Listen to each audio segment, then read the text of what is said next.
Welcome to Paddling Adventures Radio. I'm Sean Rowley, and with me is Derek Spesh. Hello. Derek. Hello, sir. The day this airs, January 25th. Mm-hmm. Only 11 months till Christmas. Don't wait to the last minute to buy your gifts. You got 11 months notice. Yes. 11 to months save to up go. And buy the good stuff. So, second last recording night of dry January. Correct. And after I had my real beers before you got here, we're having a Sober Carpenter Irish Red non-alcoholic craft beer. We're trying a variety of things, actually. Yeah. What do you think of this one, the Irish Red? Not too bad. It's, I'm not a fan. Okay. So when I think of Irish Reds, I think of like Rickard's Red stuff, but I'm not a fan of Rickard's Red. So this kind of reminds me of Rickard's Red, which means I'm not a fan of this either, but it's okay for a non-alcoholic beer. Yeah, it's not bad. It's probably one of the better ones we've had. Yes, correct. But it seems to be something missing. Not the alcohol. Okay, that's what you're going. There's something missing in this non-alcoholic beer, but I just can't put my finger on it. No, there's something missing in that, but still good. Out of all of the ones we've had, these Sober Carpenters, the Irish Red so far, I think, has been the best. Yes, yeah. Now to the bad news. You decided you would pick up a couple of bottles of alcohol. Yes. To try a couple little shots of. One of them being I don't want to use the word Scotch, because I'm afraid I will leave this room and there'll be a bunch of Scotsmen upstairs ready to beat me up. Couldn't call it a Scotch. Couldn't call it a whiskey. Couldn't call it a single malt. It's. I don't know what it is. Let me start off with a good story though. So I don't know how I came across this stuff. Your phones hear you. I tell you. So I started seeing these ads, and so I went to the website. It's like, this will be fun to try. And I ordered the stuff on like Saturday. It came. Oh, you actually ordered this through the mail? Yes, it came in the mail. It was delivered Monday. Wow.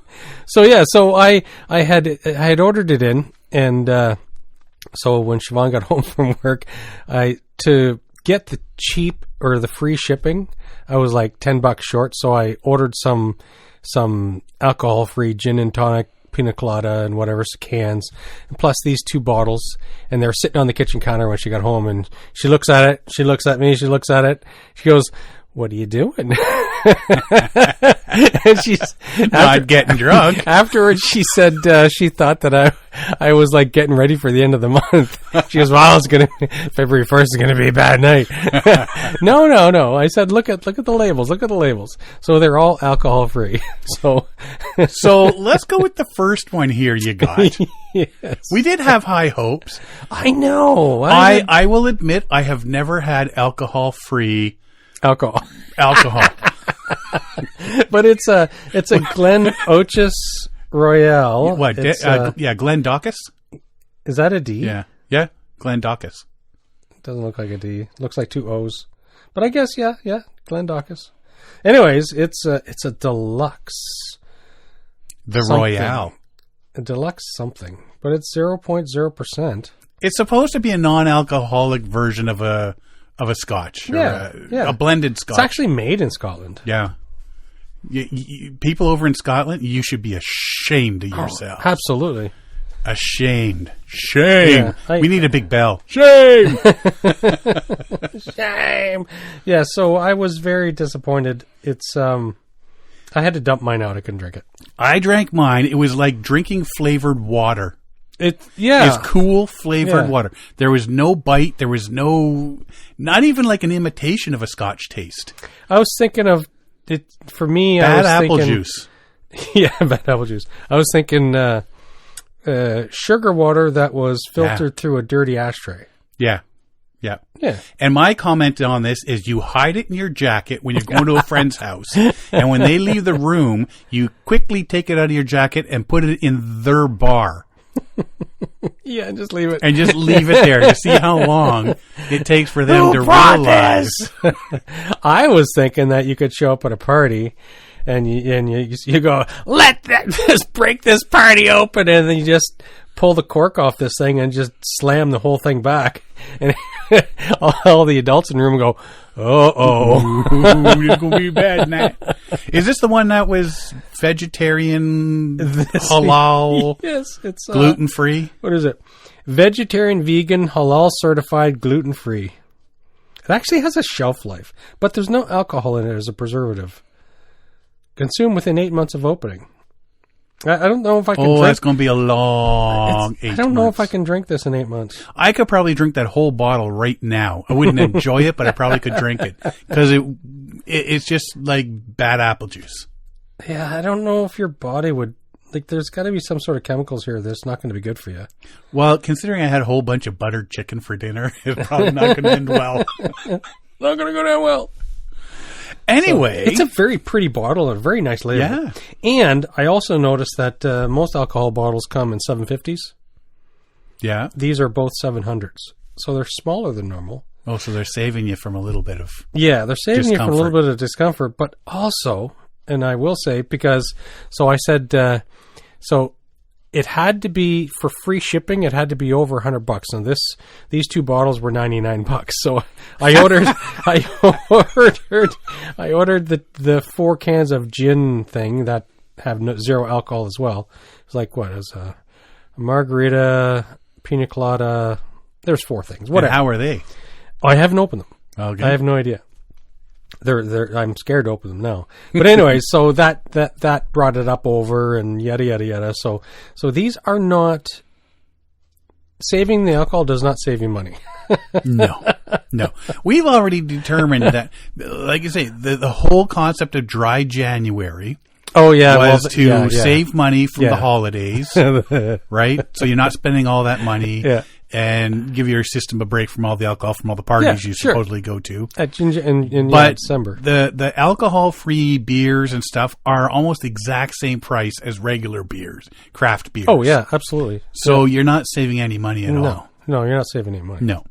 So there is one other bottle here, which I had better hopes for, and you've poured some. Yeah, the smell is not good. It smells like sugar water again. But yeah, I'm a little nervous. This one here is there's a flavor in here smelling that I don't know what it is. No, I'm trying to identify it myself. It's sort of a caramel. So this one here... lighter fluid, that's it. Yes. So this one here is actually branded. It's a Captain Morgan's Spiced Gold Alcohol-Free Spirit. It's produced by Captain Morgan Marim. I'm not sure where it's made. Oh, you're trying it, are you? It's called, there you go. Perfect for mixing Captain and Cola. You know what? I think they put the exact same stuff in both bottles. Does this taste the same? It tastes the same. Oh, there's a bit more. There's a bit of a Granny Smith apple taste and flavor to it. It's the apple juice I was talking about. It's a little bit more palatable than the Glendocus. But there's absolutely no bite to it. Mm-hmm. Well, I hope you have a great time drinking those 2 bottles. If you show up with them again, I'm kicking you out. I'm going to sneak them into your alcohol into my alcohol cupboard there when I'm not looking. So that one's a bit more palatable. It does say you can mix with 150 milliliters of cola and ice, garnished with a wedge of lime. But see, it wouldn't taste like a rum and Coke, though. No, well, it just tastes like Coke with sugar in it. Yeah. Well, and they actually put extra sweeteners in this if you read the label. But this was produced in Italy. Captain Morgan. Huh. Alrighty. Yeah. So disappointing. So I was considering it's 0% alcohol. I could just take this to work. Right? Let's put on your... Are you drinking at work? No. Are you sure? Yeah, trust me, you have some. Tell me if I'm drinking at work. Again, it's 11 months till Christmas. And if you have any people that you don't like and you want to get them a gift, hit us up. We'll show you the link. Very good. Oh, we got to do that. A lot of in my industry, a lot of people at Christmas time, they pass out bottles of wine and stuff. Oh, yeah. So to any suppliers that have just given you a heartache all year, I know what they're getting. There you go, buddy. Merry Christmas. This is like a lump of coal in your stocking. That's exactly what it's going to be. For the person you hate, 0% alcohol. 0% alcohol. Mm-hmm. Excellent. What's new with you other than this? This was it. Waiting for February. Exactly. But actually, it's been easy. Like me and Siobhan were talking about, it's like, it's... I mean, you don't, unless you're a diehard drinker. Yeah, you don't which really I'm not. miss it. No. Which I'm not. I'll have a beer or two a week, tops. Generally, really. I kind of let myself go and have fun when I'm camping or off with the guys somewhere. But generally, I like, I don't know, have one or two beer a week or something, right? Yeah, yeah. And I don't even keep hard liquor in the house. Oh, I do. Yeah, you've got a collection of it over there. Yeah. But you never drank them, it seems. Oh, the absinthe. I mean, I've got a couple of, the absinthe goes. The, a lot of but I actually do some cooking with some of the stuff too, so. Oh, cool. The rum was with all that fruitcake. We went through a lot of rum in the fruitcake. Yeah. Yeah, a lot. I hate fruitcake. It'd be a waste of rum for me. Nah, it's okay. I don't know when the last time, well, except for this alcohol-free rum, I haven't bought rum. I got Kraken in like 10 years or more. Yeah. No, we got stuff over there. I'll occasionally buy a bottle of scotch. I think at Christmas I'll have scotch in the house. Yeah, yeah. Oh, I just finished my bottle of Belveni Doublewood. Oh, yeah. Right? Yeah. I've tried that before, I think.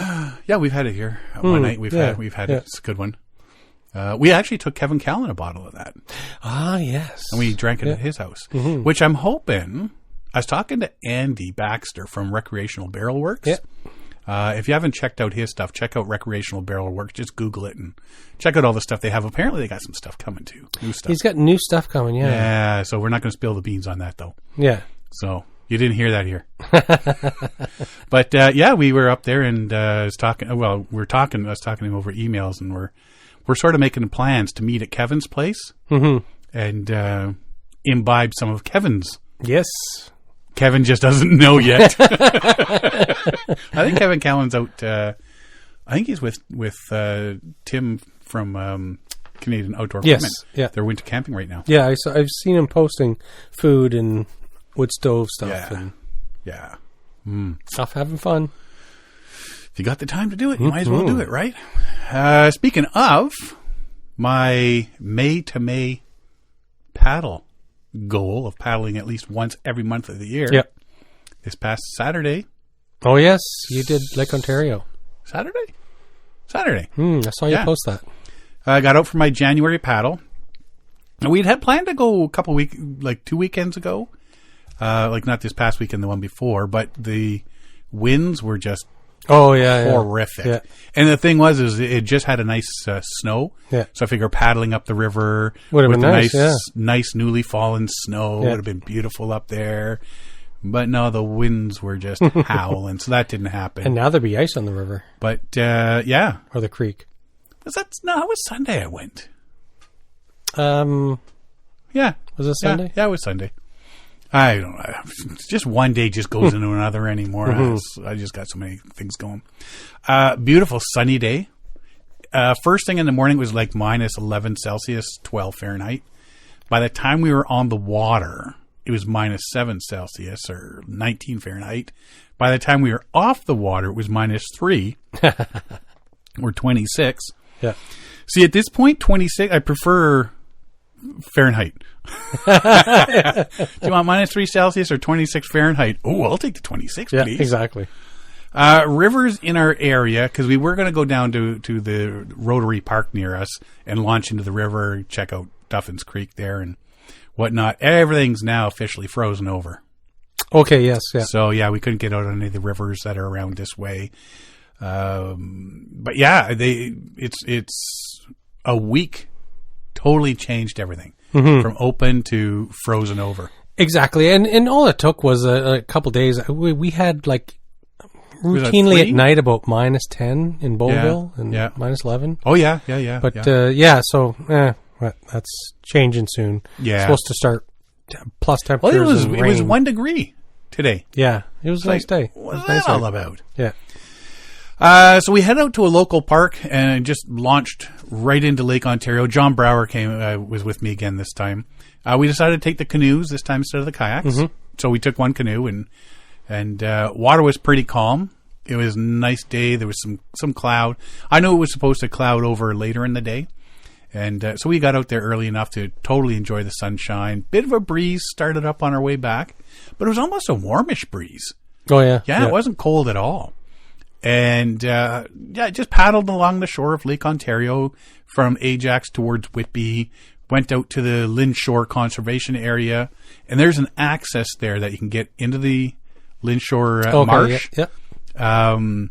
There's maybe 10 feet that goes in, and then the river's frozen too. Oh, okay. So you can't actually get into Lynn Shore proper. Mm-hmm. It's all frozen.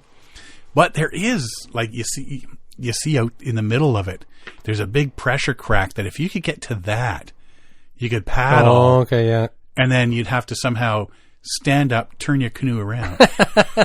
Or everybody just turns around. Turn around, face the other way. Face the other way. And battle back. But no, we checked all that out, saw osprey flying around. I saw the biggest gathering of Canada geese. Oh, yeah? On Lake Ontario, well, anywhere. Mm-hmm. Like, I mean, you drive by the farmer's field and you see tons of geese and stuff like that.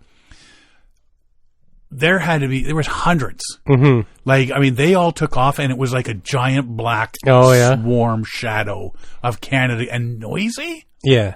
Holy crap. I suppose the mild weather here too, because, well, Lake Ontario, I think the last time Lake Ontario froze over was like 1916 or something.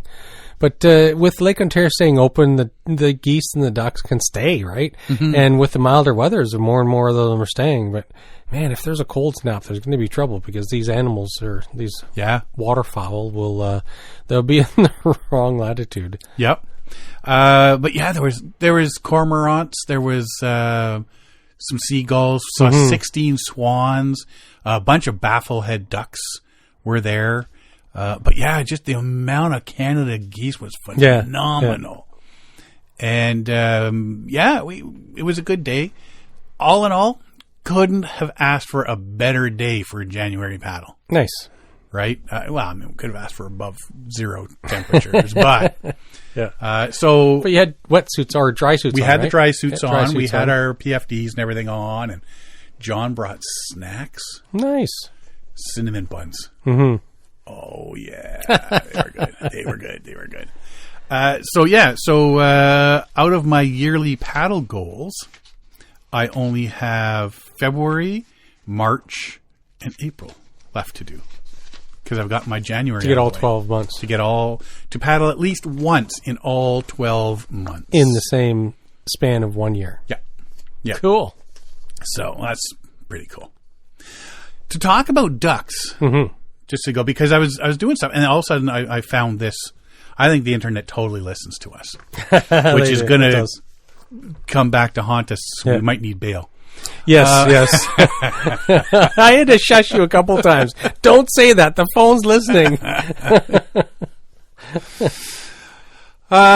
Freezing and snowy weather don't just inconvenience people. It can also cause problems for wild animals. Head dunks for food into frigid Lake Erie are part of the normal life for different species of ducks, of diving ducks. Yeah. A lot of people do not realize how many cool ducks come down from the north. They migrate here, says Kyle Kaprowski, lead wildlife specialist at the Lake Erie Nature and Science Center in Bay Village, Ohio. But even, I think the baffleheads this is south for them. So bafflehead ducks. I've never even heard of a bafflehead duck. Where did you find this information? Just Google bafflehead ducks. But you knew about them before? I knew they were kind of duck, and I remember what these ducks look like. And so I just put ducks of Lake Ontario and Toronto, just put in keywords, and they came out with those are them! Baffleheads. Ducks, including mergansers, long-tailed ducks, and lesser scaup, must paddle on water in order to fly. Oh, okay. If they are on land, that's considered landlocked. And they can't? won't be able to move, and they'll start walking on their wings. Not like Canada geese who can take off from... What kind of bird is this? Ducks. What kind of duck? Diving ducks. Different species of diving ducks. Huh. He says that can cause serious damage to a duck's wings and feet. Him and his colleagues are currently caring for a lesser scaup. Scaup? S-C-A-U-P. Scaup? I've never heard of one of those before. Mm-hmm. That was recently found on a local road. For now, the duck is hanging out in a special swim tank. We just try to keep him hydrated. When he came in, he was a little neurological. Kind of had ataxia. He was falling over a little bit and looked a little dizzy.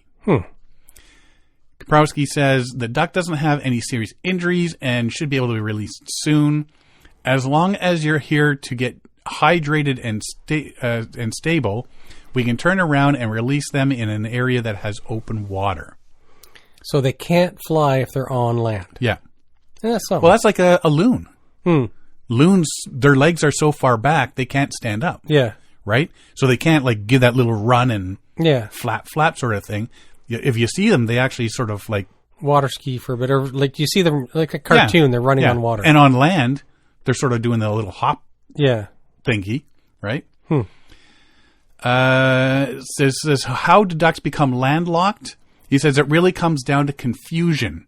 It looks really dark from the sky, so they think that it's open water, and they're going to fly down and realize it's not. It's a parking lot. So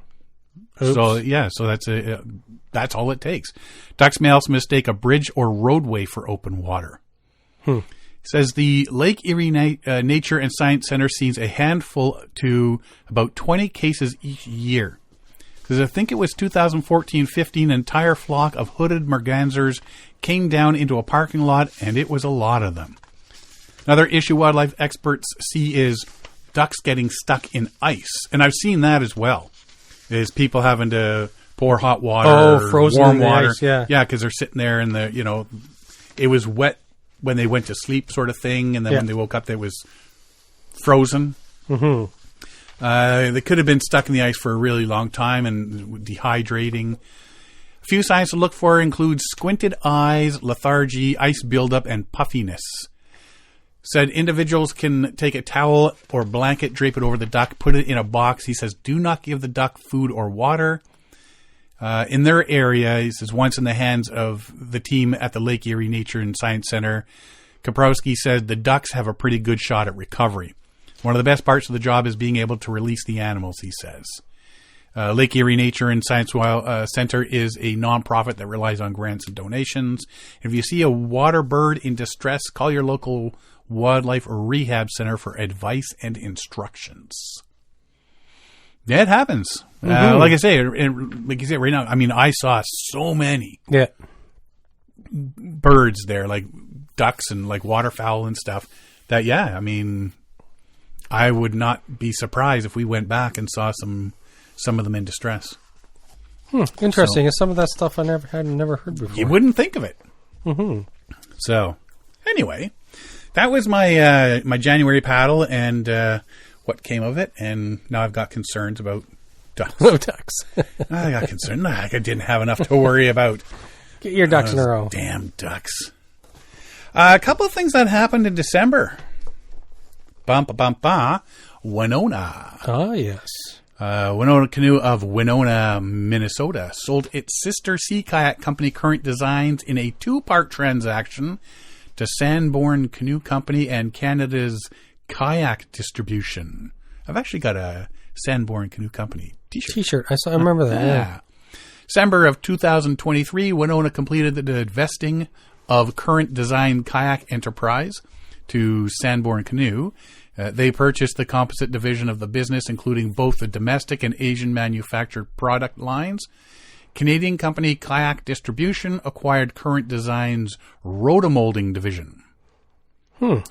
Winona will still continue to manufacture its composite and T-Formex canoes from its headquarters in Winona, Minnesota. So it's only the kayaks they're spinning off. Yeah, they just get rotomolded kayaks as well as the Current Designs kayaks. Yep. Now, I do believe they said 2 models of them. Their current designs are just going to discontinue. Okay. So, founded in Winona, Minnesota in 2009, the principal Todd Sanborn Canoe Company is a Minnesota-based maker of high-quality wooden canoes and paddles, specializing in cedar strip canoes and other designs. Sanborn Canoe is excited to announce the purchase of Current Design kayaks, the company says in a press release. Current Designs has been pushing development in sea kayaks since the late 70s, and we're excited to continue the tradition of high-quality, handcrafted composite kayaks that will appeal both to the paddler looking for a refined recreational paddling experience, as well as those who tend towards thrill-seeking, looking to travel through and play in some of the roughest waters out there. Mm-hmm.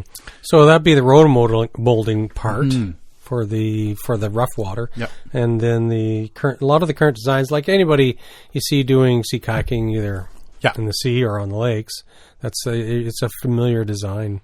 I think I know they're at Canoecopia. Mm-hmm. Current Designs been.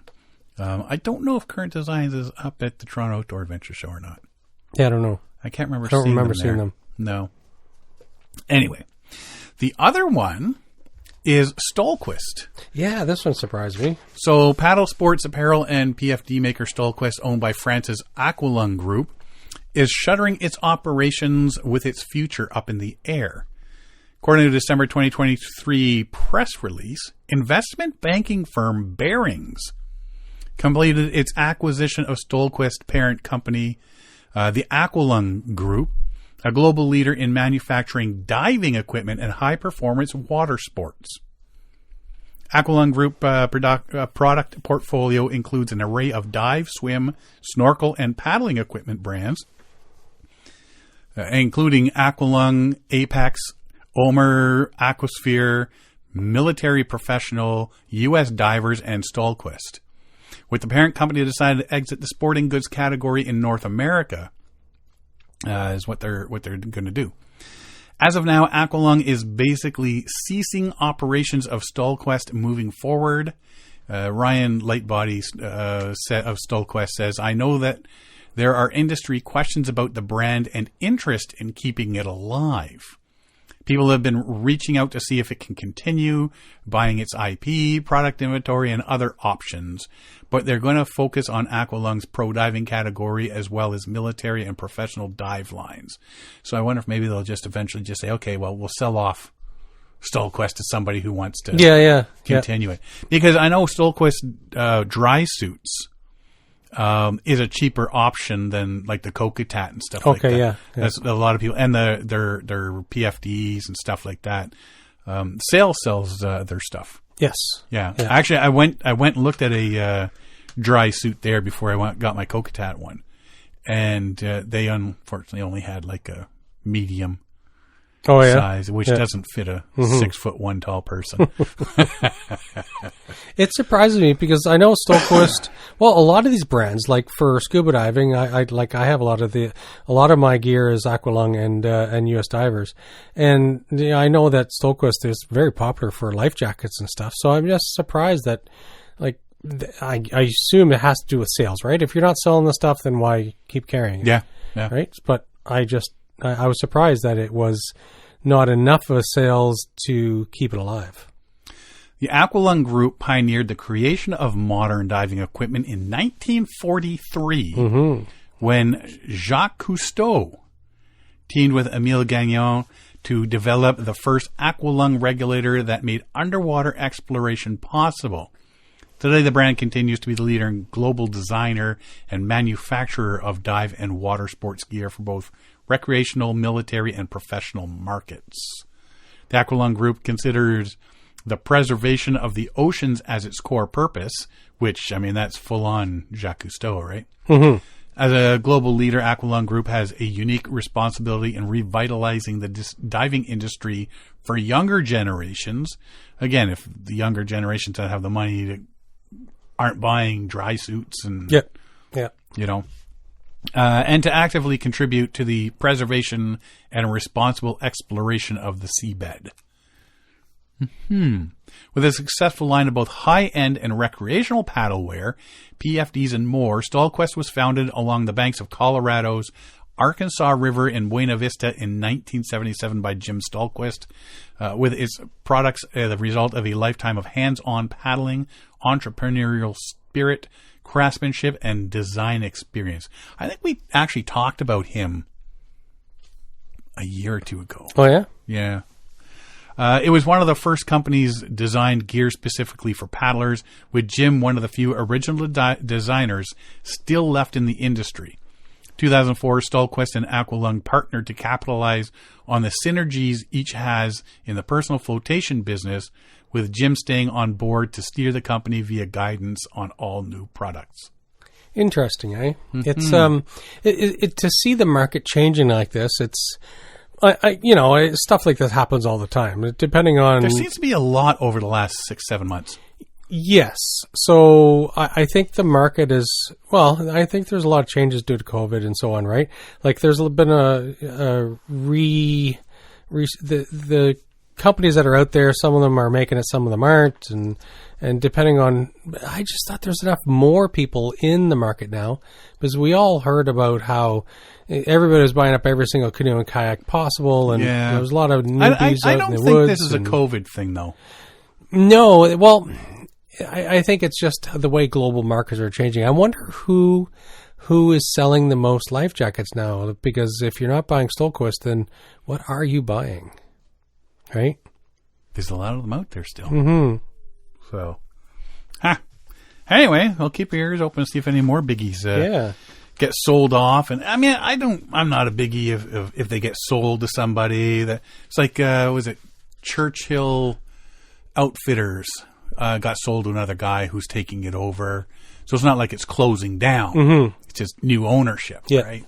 So I don't mind that, but it's the ones that are just like, well, spin a slice. We've been in business 60 years. We're closing. Yeah. And we've seen a lot of that in the last 6 months or so, where there's like a sporting goods company in like Toronto or Hamilton or down the States somewhere. They've, hey, we've been open for 70 years, but you know what? We're retiring. We're going to close her down. Yeah. And that's a shame when that happens. Mm-hmm. So we'll keep our eyes out for more. Yeah. It's interesting to see where these things are going. Speaking about going, so I happen to be over on Gear Junkie and I saw this article. You start to think about we know when we're going on a canoe trip. Yep. If it's a small one, we need to take this, and this. Yes. When it's a longer one, then you got to add extra stuff. And if it's like, 3 weeks, you got to have certain things. Certain amount of stuff. Right?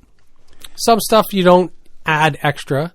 You're always going to have the same clothes, whether it's a 1 week trip or a month long trip, because, well, you have one change clothes and whatever. Yeah. But when it comes to the extras, exactly. Go for a swim with your clothes on and you get a fresh, clean set of clothes. Right? So, Sean Jansen paddled 1,000 miles down the Baja coast on a stand-up paddleboard, 123 days. And that just surprises me. It's just, you think of a stand-up paddleboard as a rather unstable platform. But there's a lot of people that use it for this sort of thing. I know, and it just baffles me that people do this. I can't see 1,000 miles on one, mm-hmm. but the Sea of Cortez is where he went, a.k.a. the Gulf of California. So that's protected from big ocean waves and stuff. Yeah, it separates the Baja California Peninsula from the Mexican mainland. Yeah. So, when you look at Mexico, there's that one piece. That finger of land on the west from California. Yeah. So he's paddled up between mm-hmm. into that. He says, I conceptualized my idea nearly 3 years before I actually put a paddle in the water. Okay, you're not just going to go, hey, I got an idea. Let's do this tomorrow. Some of us might, but...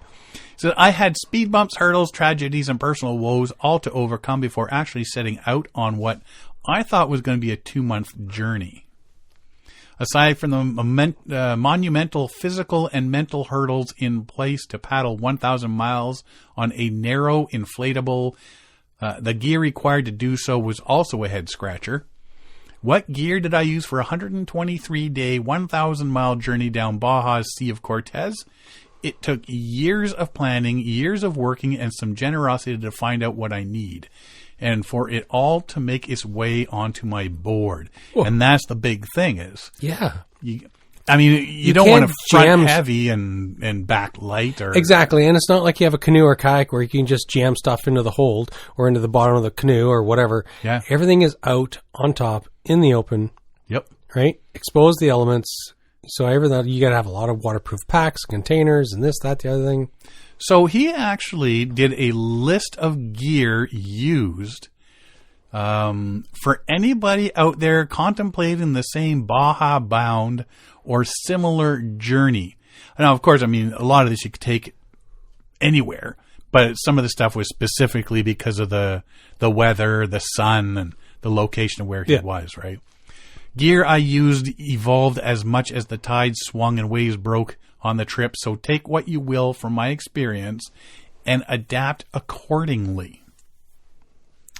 So the paddleboard he had a relationship with Pauhana leading up to the trip, but hadn't talked to them about it. I emailed them pitching the idea. Crickets. Then with a catcher's mitt diving to reach the foul ball way out left field, email came through and the Endurance XL came into my foresight. So they did come through. They did. It's loaded with lashing points where the amount of gear you could tie down is insane. Length worried me at only 12 feet, but the weight carrying capacity was mind-boggling. 415 pounds. Huh. Perfect ratio of tie downs and weight stowage to withstand what I was going to put it through. So 415, that's total, I assume. So he probably took up 200 of that. So he could carry about 200 of gear. Yeah. That's still a lot of gear. Yeah. Design-wise, it also has ricochet technology that enables it to be dragged up and down the shore with a tough material protecting the bottom. I did puncture holes in the board and repaired accordingly, but this board was without question the unsung hero of the trip. So the Endurance XL. He punched holes in it.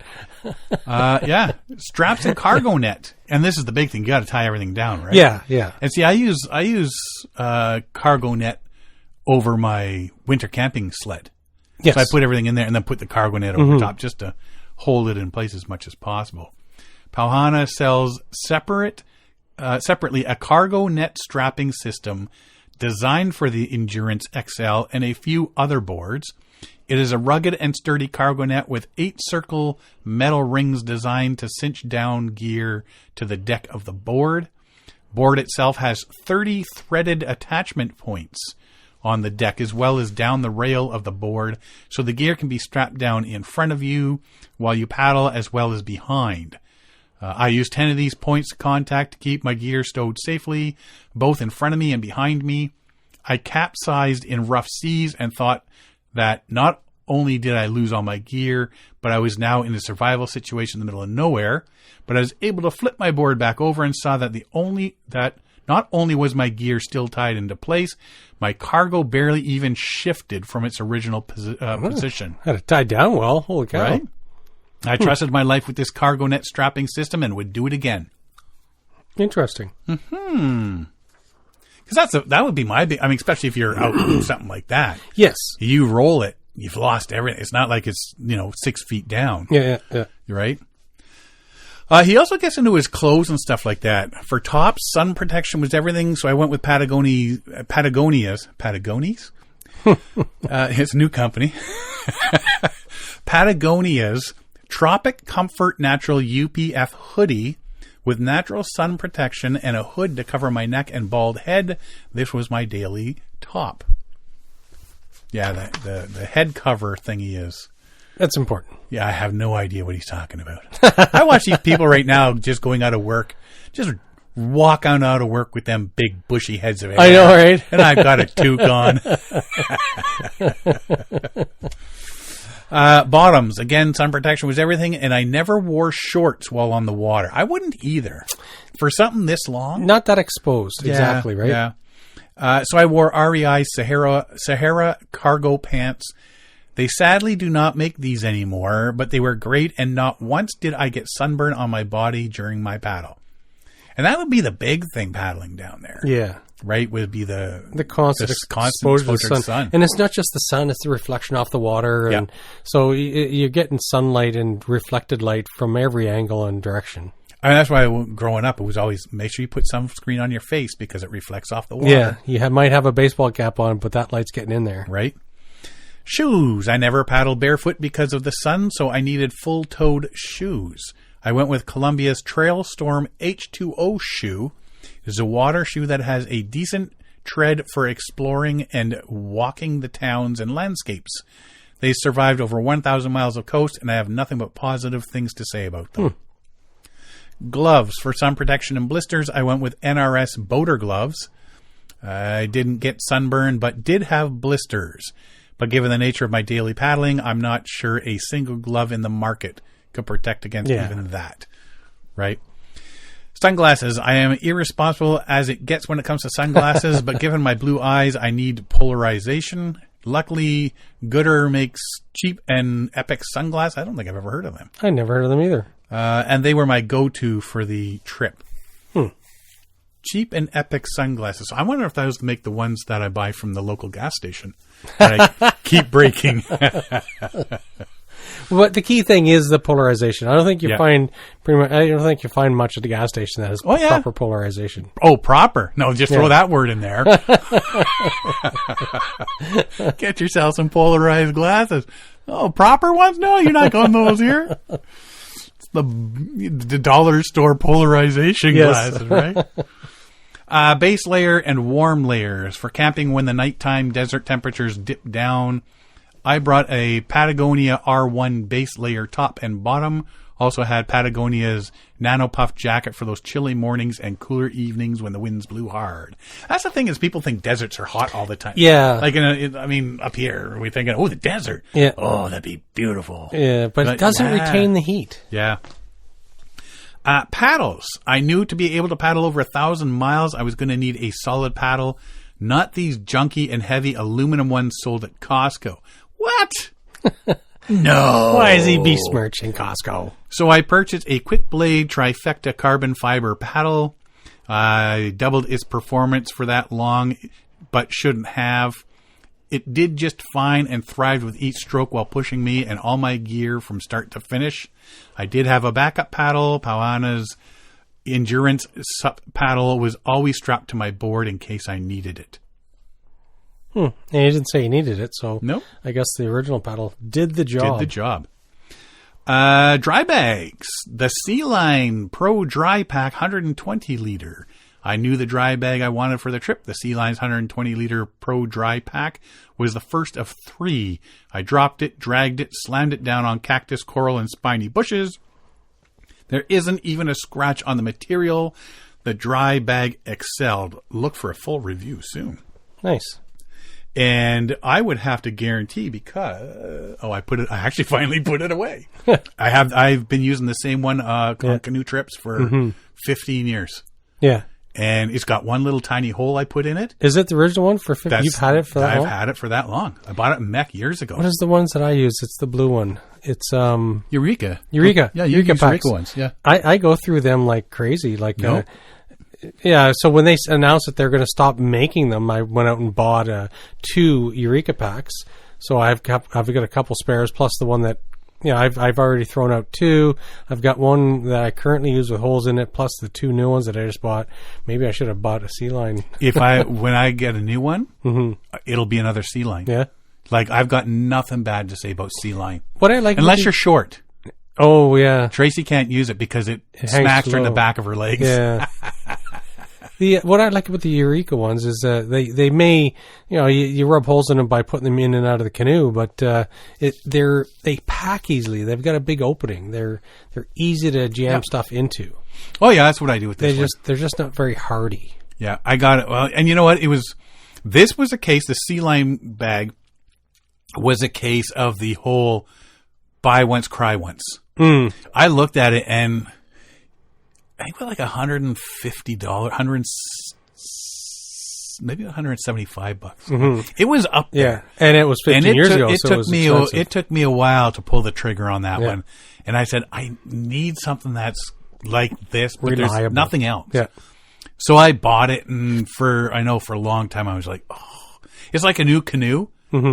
you don't want that first scratch. But yes. I mean, I've had this thing on like month-long trips and stuff like that. Yeah. Every time I go on a canoe trip, it's always with me. It's always been, even, I think I've even taken it, winter camping a few times. Oh, yeah? Yeah, throw it in the bottom of the toboggan or whatever, and off you go. That sort of deal. But yeah, I've definitely gotten my money out of that one. So when I like I said, it's got one hole that I put black duct tape on. Yeah. And if that gets any worse or something else goes. And it's the right kind of plastic that you could put a tire patch, like a bicycle tire patch or something on it. Why would you do that if you can just use some black duct tape? Well, that comes off. Falls off. I digress here. I noticed with Eureka packs, it doesn't take patches well. It's hard to stick stuff to the canvas side of it. Like I've tried, duct tape doesn't stay on very long. And I have tried the iron-on patches. That didn't work. So I never went the epoxy method, but maybe I think you'd have to do that. Rough it up with some sandpaper and throw the epoxy patch on.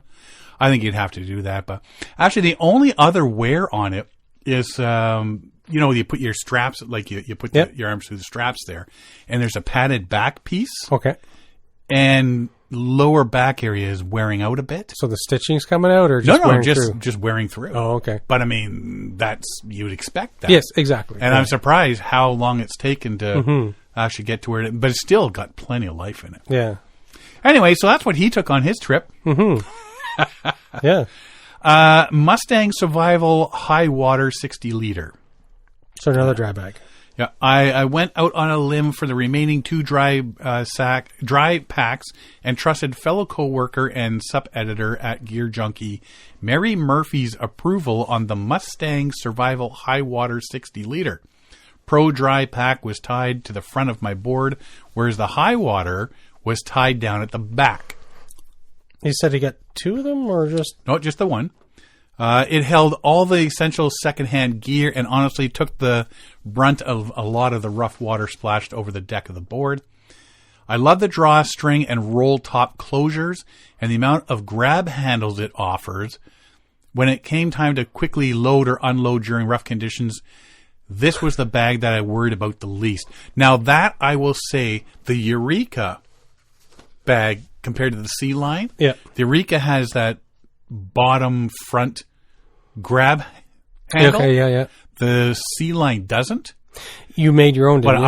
I made my own, which is you get those books where you can basically weave like your wristband sort of thing. Oh, yeah. Right? So if you need emergency rope, you just undo your wristband. Yeah. I made a big one of those with a couple of beaners.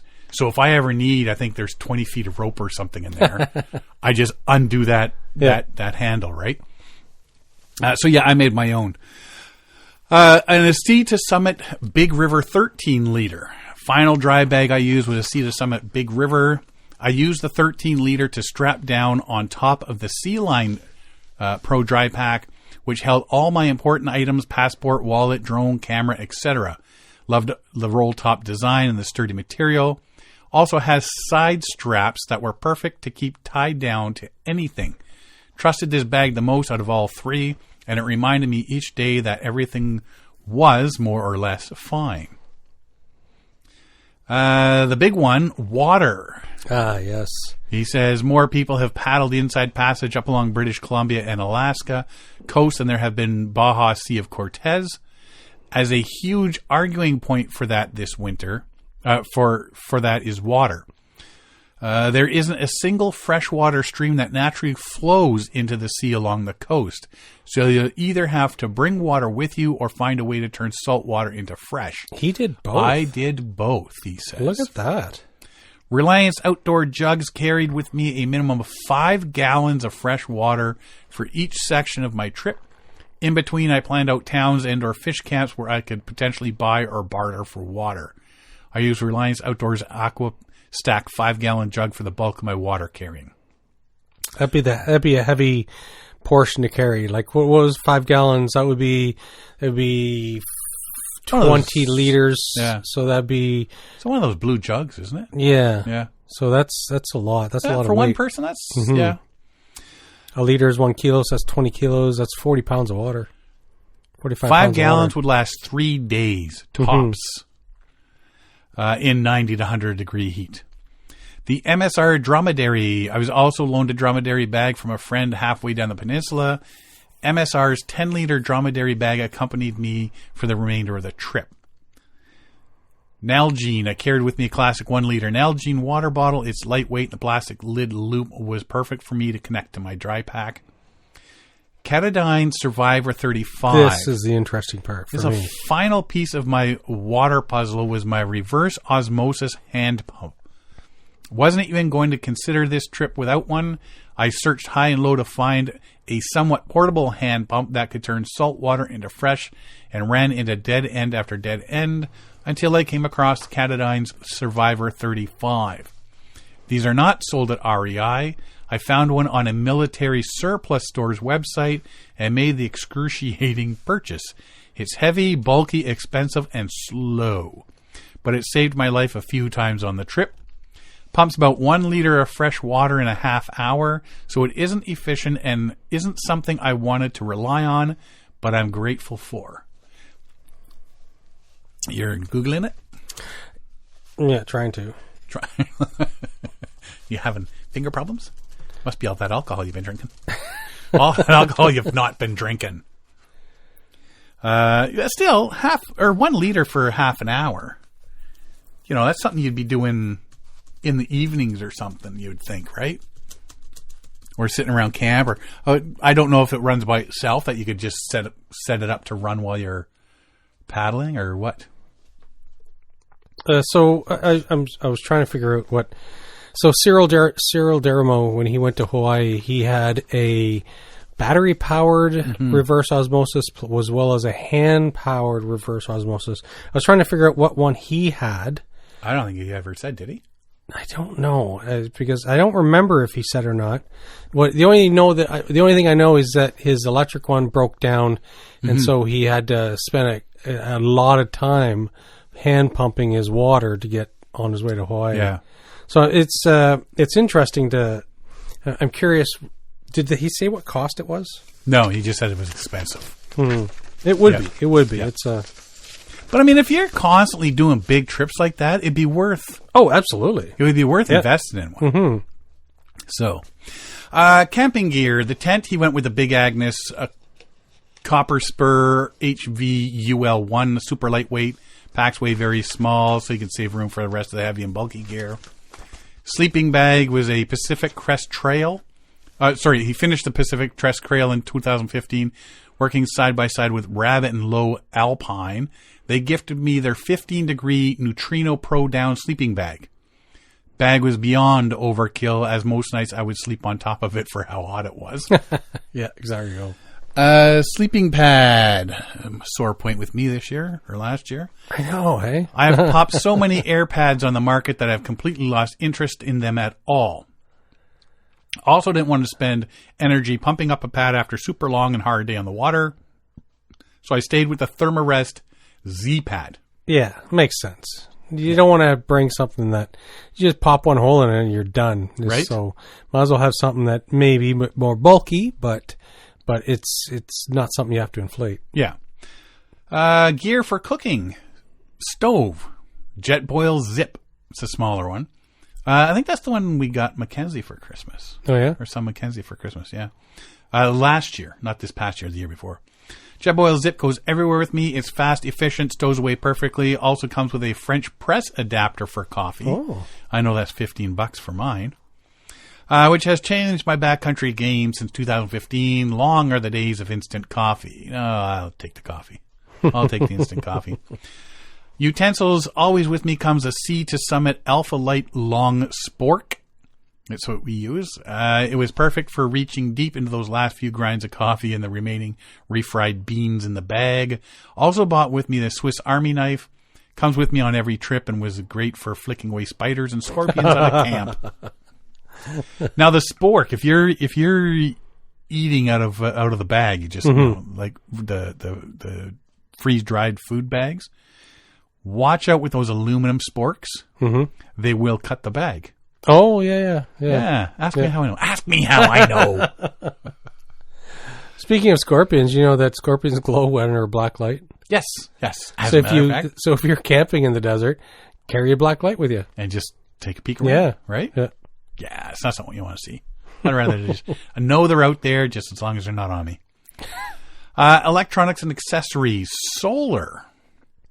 Given the nature of my work and needing to document, I needed a serious charging system. Luckily, Baja's desert and weather could help me in this regard, and I went with the Jackery Solar Sega 60 panel. I think does Jim Baird not use Jackery stuff? He had a Jackery, but the battery pack for that is huge. Did he have that Jackery? Yeah, I think that one was just extra big though. So he had a Jackery 60 panel. Jackery 160 portable power station. The smallest in the brand's line and is most affordable because it's water resistant. Oh. I went with it in case my dry bag sprung a leak. Power banks with the solar, I brought the Jackery Explorer 160 portable power station. This may have been overkill to bring in conjunction with the solar panel, but given the nature of everything I had to charge, it was awesome to have. GPS and watch, I used Garmin's InReach Mini 2. It has an epic battery life, and I bought the Expedition plan so I could send as many messages as I wanted to each month, as well as get a daily weather forecast.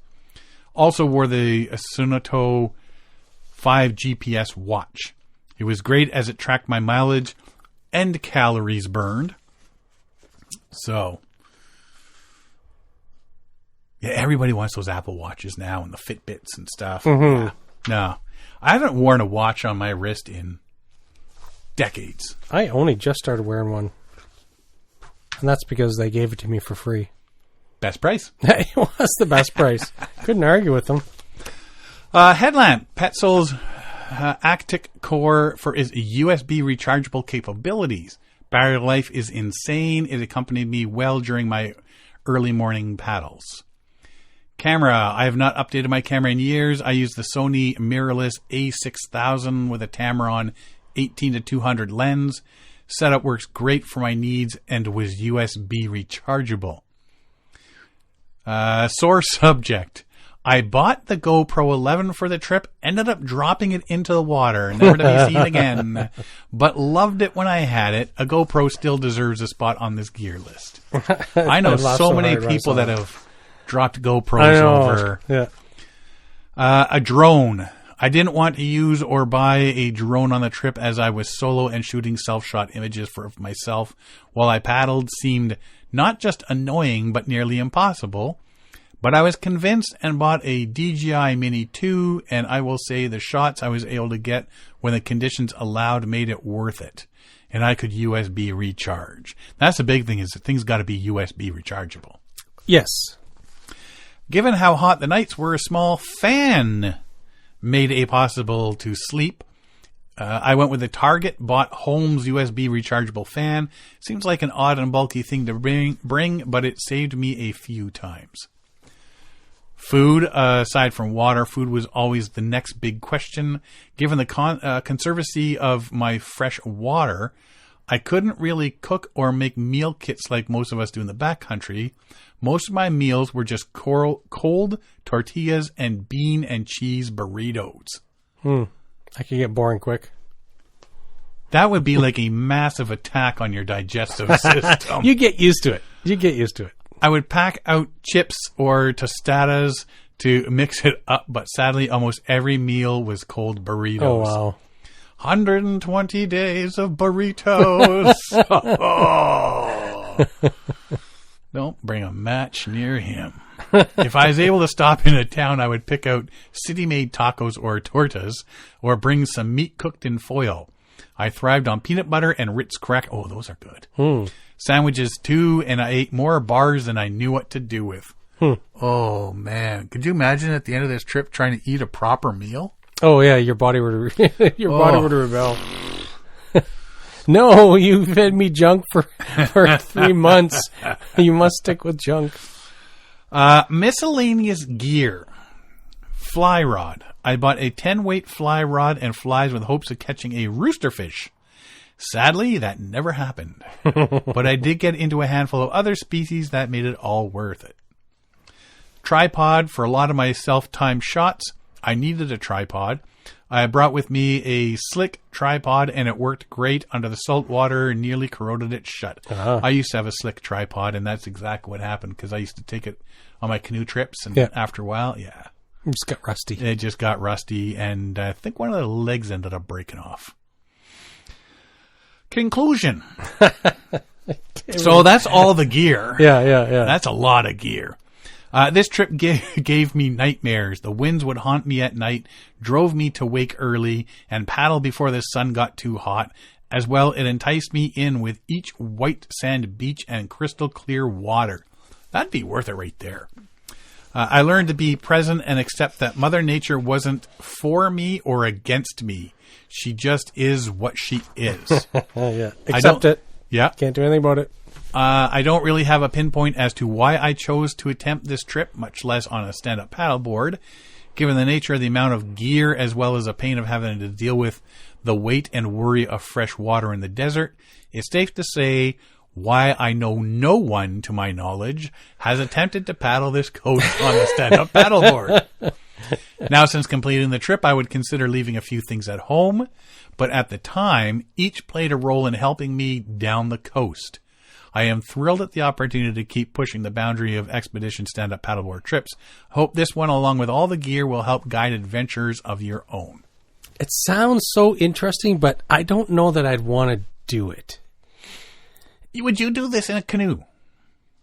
So there's another, in that location. Mm-hmm. So you wouldn't want a canoe in open water, but this isn't necessarily open water. It is Well, nothing says you have to be out 2 miles out going straight down the middle. No. I know. I'm just saying you're protected from big ocean waves with the Baja Peninsula to the west of you, right? So it's sheltered but constant sun. And that would be the killer for me because I burn so easy. You'd have to wear gloves, long sleeve shirts, long pants. If somebody came up to see what we were doing, all they would see no skin. You couldn't have the any only skin thing exposed. they'd be able to see would be like my eyeballs through sunglasses. That would be it. Yeah. There would be nothing uncovered. It sounds very interesting, and I would love the opportunity to do an extended trip like this. Who's the photographer that he did a big long trip up north with his new wife? He photographed Mike Granta across Canada. David Jackson? David Jackson. So him and his wife, they did that long trip. What was it, like 3 months? Oh, it'd be nice to do something like that. I'd love to do a long trip like that. It would be fascinating. Yeah, but like Tracy? Yeah, she likes mortgage being paid. She likes car payments made. She likes food on the table, lights on, hot water, that sort of thing. But when people win the lotto, they have to disappear for a while until the heat things cool off. You could go on a trip like that. That'd be a perfect way to do it. Yeah. Throw all your money in the bank and go on a big trip. Yeah. And just think about around the campfire what you want to do with your money. Yeah. Wait till people forget about you. Yeah. It's hard to do sometimes. Yeah. Anyway, if you want to check it out, go to Gear Junkie, and they have the whole article there about 1,000 miles, 120 plus days on the Sea of Cortez. Mm-hmm. And it's funny when you go to Google and stuff like that. Google Earth. Yeah. Google Sea of Cortez. Oh, and it puts you right there. Mm-hmm. But nothing on it says Sea of Cortez. Something wrong here. Something's wrong. Yeah. The only other thing I have here is a reminder of shows coming up. Oh, yes. And we're getting closer to them. We are getting closer. And that's it's like a month. And it's like the cabin fever thing. I don't normally look forward to. I look forward to when we go to Quiet Adventure Symposium because we're in it. But in it to win it. Yeah. But I don't normally look forward to the Toronto Outdoor Adventure Show. But it's that cabin fever thing. It's I want to go see stuff. For the first time since I've been presenting there, I'm actually not presenting on a Saturday. Oh. I'm presenting on Sunday at noon. So grab your burger, come over to the Adventures in Paddling stage at noon. There you go. Sit in the audience, have your lunch, and listen to me yabber. So that's coming up in 3 weeks or so. 4 weeks. The 23rd to the 25th of February. Toronto Outdoor Adventure Show. Toronto International Centre. Go to outdooradventureshow.ca for more info. The Saturday of that weekend, the 24th of February, Wilderness and Canoe Symposium at York University, North York. WCSymposium.com for more information. A lot of people get all mad because they're having it the same day and all that sort of deal. But you know what? For people traveling from out of town, want to spend some time at each of them, then exactly right. Saturday, March 2nd, Quiet Adventure Symposium. We actually have a booth there where we do recording and stuff like that. East Lansing, Michigan, MSU Pavilion. QuietAdventures.org for more information. If you are going March 2nd, make sure you drop by the booth and say hello. Yes, absolutely. Please do. May 8th to 10th, Canoecopia in Madison, Wisconsin, the Alliant Energy Center, rutabaga.com. You can get all your information there on Canoecopia. Are you going? Have you decided? No, I don't think I'm going this year. Like I say, if I do, it's going to be like, you know what? Yeah, okay. Somebody's really got to sweeten the pot for me just to say, you know what? Yeah, okay. I'm taking a couple days and going. Mm-hmm. I got to go at least once. Canoecopia to me is like an every other year sort of thing. Mm-hmm. It's a big drive. It's a big event. Here's my take on Canoecopia. There's a lot of good stuff there. But you can get through the main hall where all the exhibitors are. You can get through that in a day. If you really want to be slow and really check things out, day and a half, easy. And you're done that, right?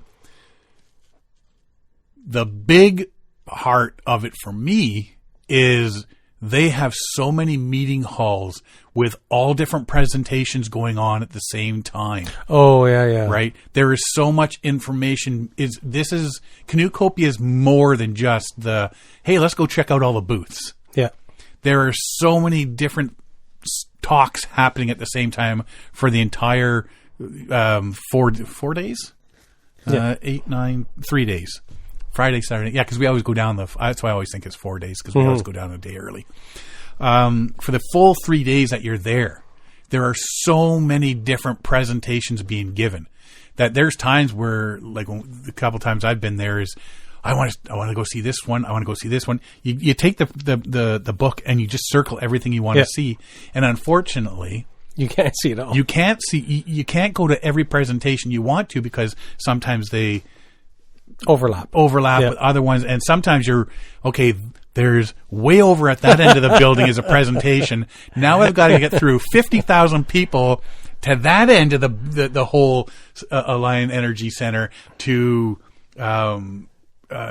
see another booth. Yeah. Oh wait, it's upstairs? So now I got to go upstairs and I wander around and come around and find, and then your next one is way back where the first one was. So that you really got to, and I think that is the big thing about Canoecopia is people want to go see the booths, but you got to look at the presentations being given. Yeah. There's so much information there. I can see it being exhausting. Oh, it was. But it's good to go to. That's why I say, like, as much as you'd like to go every year, I think it's an every other year thing. Mm-hmm. Yep. It's a lot of money too when you for folks from Canada when you get that. It's a long drive or flight depending on which way you go. Oh, I don't mind the drive, but it's the US conversion really kills. Oh, that it too. Really kills. I know. You're at if something is costing you 120, is costing or 100, it's costing us 125, 130. Mm-hmm. And when you're looking at 1,000, that's $1,300. Yeah. Sort of deal. Oh yeah, it makes a big difference. It really does. And at the end of the day, that's like as much as I want to see and be there. And it is a big meetup with people that you don't get to see all the time, right? Yeah. Somebody's going to have to really sweeten the pot for me to say, you know what, I'm on my way. Yeah. Right. So absolutely, we'll see. It happened before. The very first year we went, all of a sudden I ended up with my year-end bonus in February. Oh. And said, hey, what's everybody doing this weekend? Okay, so what if I drive out and pick you up, and we drive over there and pick him up, and everybody meets there, and then we just zip on down. Yeah. And that's what we ended up doing, like last minute. I'm going to go one of these years. I'm definitely going to go. Well, come next year. Mm-hmm. Get somebody to watch the kids. Yep. Tracy will probably come along. I said if Tracy goes again, I'm sticking her on an airplane. Oh, yeah? Chicago's bad. Is that driving through? That to help you or help her? Me. And if any bad weather starts, yeah. Should have just parked the truck at the side of the road. We should plan that for next year. Let's plan it for this year. Last minute trip. Yeah, right now, Canoecopia's. I'll never say never because things happen, but yeah, right now I'm saying, probably not. Not in 2024. Yeah. Tuesday, March 12th, Paddling Film Fest, Drums and Flats. Yes. Doors open at 6:30, films start at 7, done at 11, and these are all ishes. Do you know Film when start 7-ish. Do you know when we get our videos to preview? No, I'm still waiting for them. Yeah? Yeah, soon. That's like a month and a half away, so we're still good. Tickets are for sale on Eventbrite already. They have been selling, so... Yes. Awesome. And April 20th, 21st, Ottawa Outdoor and Adventure Travel Show, Nepean Sportsplex, Nepean, Ontario, adventureottawa.ca for more info. I like this one because it's all free. There's no parking cost. There's no admission cost. I've always puzzled at that. Just drive your car, park it, get out, walk into the building, look at all the stuff, and leave. Yeah. Possibly buying stuff along the way. Yeah. It's I don't know how they can the people, the vendors who go there must pay a lot to have a booth. I would think, but because it's got to pay for itself. Yeah, for the people that come through. So, mm-hmm. So the ones, if you want to see us, we'll be at the Paddling Film Festival and the Quiet Adventure Symposium and the Toronto Outdoor Adventure Show. Yes. Are you going to come the Saturday or the Sunday? If you're going to present Sunday, I guess I'll go Sunday. Okay, because I'm going both days. So. Mm-hmm.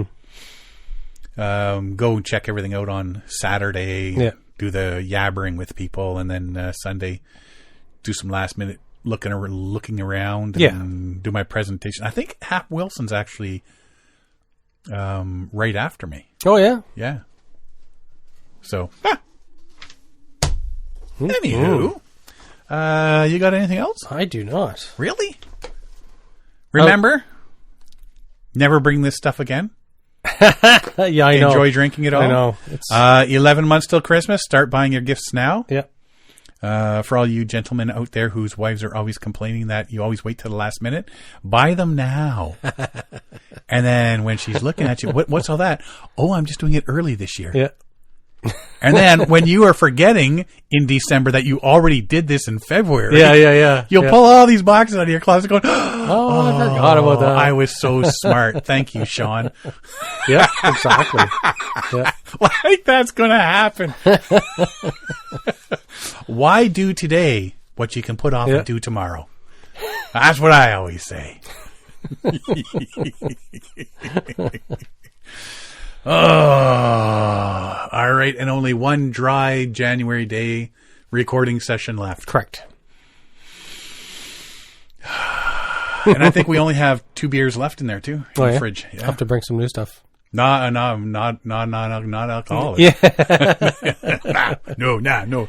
Not gluten-free, not vegan, not halal, not blessed by the Pope, not 15 other things. There's still some of my European tour that I bought. Yeah, there's still those there. Mm-hmm.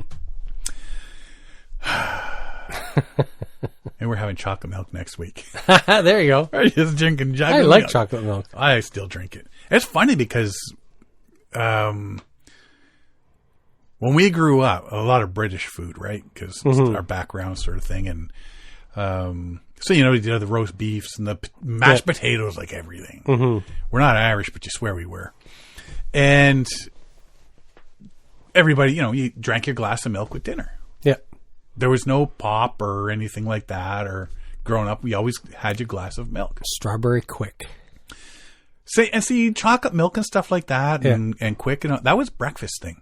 Oh yeah, yeah. So you start your day with chocolate. You don't end it with chocolate, apparently. That's like Cocoa Puffs. Right? It's like by the time you're done eating the cereal, you have chocolate milk left in the bowl. Yeah. See. So we always had milk for dinner, and I'll go to a restaurant with people. Mm-hmm. And sometimes I'll order a milk with my meal. Yeah. And they look at me like, what are you, 8? Even my one brother. Yeah. We'll go to a restaurant and he will still order a milk with dinner. Yeah. And it's just, we're just brought up with that. Yeah. Right? So my wife has a story of that. It's sometime when she was like 5 or something. They went to a restaurant. She wanted milk. So the waitress brought her back a big old glass of milk. She chugged it down and then immediately threw up all over the place because they had brought her heavy table cream in a glass. Oh, boy. That's gross. What is wrong with this milk? It's sticking to my ribs. And she never drank milk again. Yeah, it took her a while. Yeah. Well, alrighty. If you want to find more about us, you can find us at paddlingadventuresradio.com. We're on Facebook, Instagram, and Twitter, or X. I'll call it Twitter. I don't care. Yeah, Twitter. Skydome, Twitter. Yeah. Download or stream our episodes on iTunes, Apple Podcasts, Spotify, Podbean, Player FM, iHeartRadio, and all your favorite podcast downloading sites. Or you can go to the episode page at paddlingadventuresradio.com. Click on the tab there, the episode page, and you can stream or download all our episodes there. And we have started putting our episodes on YouTube every week, so people that like to just play on YouTube and listen. Yeah. Doesn't get much easier than that. Just click it and listen. If you enjoy the podcast, please share it with friends, family, and fellow paddlers. I want to thank everybody for listening this week. I'm Sean Rowley. And I'm Derek Specht. We'll see you next time.